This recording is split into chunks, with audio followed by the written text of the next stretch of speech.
বিয়ের ৭ বছর পরেও আমার মামা শ্বশুর বাড়ির লোকজনের কাছে এখনও আমি নতুন বউয়ের মতোই রয়ে গেলাম। আমার মামা শ্বশুর বাড়ি সিলেট, আর আমার বিয়ের পর কেন আমার জন্মের পরেও এখনো অবধি ওইদিকে যাওয়া হয়নি আমার, যেহেতু জায়গাটা বেশ দূরে, আত্মীয় স্বজনও বেশ, তাই বেশ কিছু সময় নিয়ে না গেলে নাই হয়, তাই কখনো ওইরকম ভাবে হয়েও ওঠেনি। হ্যালো সবাইকে, কেমন আছো সবাই? আশা করছি ভালো আছো। খাটের মধ্যে ব্যাগে ভর্তি, কারণ যেহেতু দীর্ঘ ৭-৮ বছর পর মামা শ্বশুর এলাকায় যাব, আত্মীয় স্বজনও বেশ কিছু আছে, তাই বেশ কিছু ব্যাগও নিয়ে নিলাম গুছিয়ে। জানি না কতটুকু কি কাভার দিতে পারবো, তবে বাড়িয়ে বাড়িয়ে সবকিছু নিয়ে নিয়েছি। বিশেষ করে শাড়ি পরতে যেহেতু আমার বেশ ভালো লাগে, আর যেহেতু কিছু কিছু জায়গা ঘোরার মতো আছে, তাই ভাবলাম শাড়িটাই একটু বেশি করে নিয়ে যাই। বিয়ের পর দীর্ঘ ৬ থেকে ৭ বছর প্ল্যানিং করে আমরা যেতে পারিনি, আর কালকে রাতে হুট করে প্ল্যানিং করে ট্রেনের টিকিট কেটে এখন আমরা ব্যাগ গুছিয়ে কিছুক্ষণের মধ্যে বাসা থেকে বেরিয়ে পড়ব। তার আগে চলেন রেডি হয়ে একটু টিকটক করে নিই। আমি রেডি হলে বেশ কিছু টিকটক করে নিই যদি হাতে বেশ কিছু সময় থাকে সিলেট যাওয়ার আগেও, তাই করলাম। যেহেতু আমাদের ট্রেন 1 থেকে 1.5 ঘন্টা লেট করেছে, তাই ভাবলাম বাসায় বসে বসে কিছু ভিডিও করে নেই।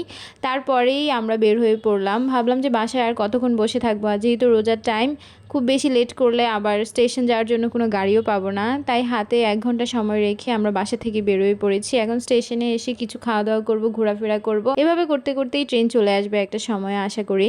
আমার মনে হয় এটা সবার ক্ষেত্রেই একই রকম হয়, রেডি হয়ে বাসায় বসে থাকাটা বা কারোর জন্য ওয়েট করাটা যে কি পরিমাণ পেইন, এটা যাদের সঙ্গে হয় শুধুমাত্র তারাই বলতে পারে। ট্রেনটা এতক্ষণ লেট করলো যে আমাদের বিরক্তি চলে আসছে, এদিক দিয়ে ঘুমও পেয়েছে, তাই ভাবলাম ঘুম তাড়ানোর জন্য আমরা বেশ কিছু ফটো উঠিয়ে নিই।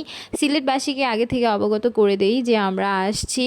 আমরা যখনই কফির কাপটা হাতে নিলাম, তার মধ্যেই দেখলাম যে আমাদের ট্রেনটা চলে আসলো, তাই তাড়াহুড়ো করে ট্রেনে উঠে বসে নিলাম। আসলে হুট করে সিলেট যাওয়ার প্ল্যানিংটা হয়েছে, আমার একটা মাসি শাশুড়ি মারা গিয়েছে, ওনার শ্রাদ্ধতে অ্যাটেন্ড করার জন্যই আমরা যাচ্ছি। ভাবলাম যে শ্রাদ্ধতে যেহেতু সব রিলেটিভরা আসবে, তাই একসঙ্গে এক ছাদের নিচে সবার সঙ্গে দেখা করে নিতে পারবো। আমাদের হাতে সময় ছিল খুবই কম, যেহেতু 1 সপ্তাহ পর আমার মা বাবা আর আমার হাজবেন্ডের ফ্লাইট ছিল ব্যাঙ্গালোর যাওয়ার, যার কারণে এই কয়েকদিনের মধ্যেই আমরা ঘুরে আবার ব্যাক করব। বেশ কিছুক্ষণ সময় যাওয়ার পর দেখলাম চানাচুর, মামা চানাচুর নিয়ে আসলো।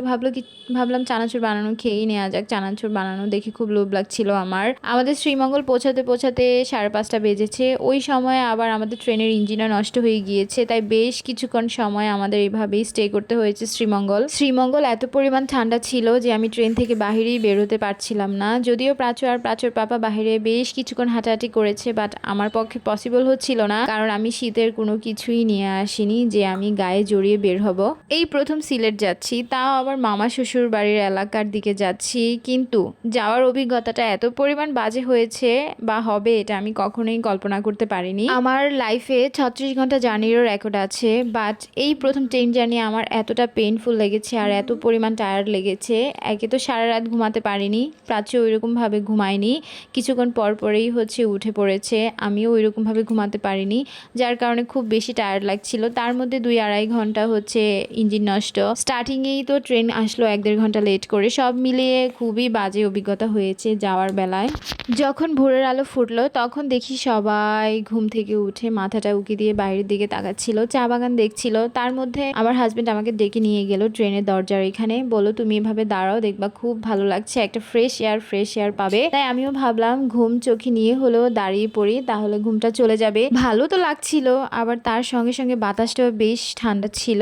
ওই একটা ঠান্ডা বাতাসের কারণে আমার এখনো অবধি গলা বন্ধ, মানে ঠান্ডাটা এখনো অবধি আমার ভালো হচ্ছে না। সেই সিলেট যাওয়া থেকে শুরু করে বেশ কিছুক্ষণ ট্রেনের দরজার মধ্যে দাঁড়িয়ে হাওয়া বাতাস খেলাম, রং টং করলাম, চুল টুল উড়ালাম। তার মধ্যে আমার হাজবেন্ড তো আমাকে আছে কিছুক্ষণ পর ওয়ার্নিং দিচ্ছে। সে আমাকে সিট থেকে উঠিয়ে নিয়ে আসলো বাইরের পরিবেশ দেখার জন্য, যাতে আমি এনজয় করতে পারি, আবার আমি যাতে পড়ে না যাই সেটারও সাবধানতা অবলম্বন করার জন্য বলছে। মানে ধাক্কাও দিচ্ছে না, আবার ধরেও রাখছে না, এমন একটা অবস্থা। মানে আমি তো দাঁড়াচ্ছি, আবার নিচের দিকে তাকাচ্ছি, আবার আমার হাতও শক্ত করে রাখছি, ভাবছি যদি কিছু একটা হয়ে যায়।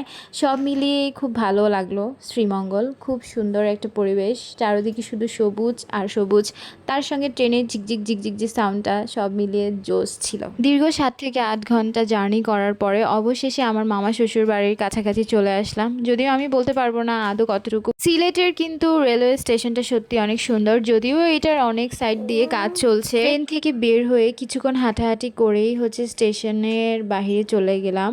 আর বের হয়ে খুব সুন্দর একটা সূর্যের আলো আমাদের ফেসের মধ্যে পড়লো। একদম শীতের সকালে একটা সূর্যের যে একটা তাপ থাকে ওই তাপটাই ভালো লাগছিল। মানে সারাক্ষণ শীতে কাঁপাকাঁপি করে এখন যে সূর্যের আলোটা এটা খুবই ভালো লাগছিল। তো আর কিছুক্ষণের মধ্যেই আমরা চলে যাব আমাদের মেইন জায়গায়। তো আশা করছি সিলেটের ব্লগটা তোমাদের বেশ ভালো লেগেছে। আমারও বেশ ভালো লেগেছে সিলেট যাওয়ার সময়, সবকিছু মিলিয়ে খুব এনজয় করেছি। তো আজকের মতো ব্লগটা এতটুকুই। আশা করছি তোমাদের ভিডিওটা ভালো লেগেছে। সবাই সুস্থ থাকবে, ভালো থাকবে। Tata bye.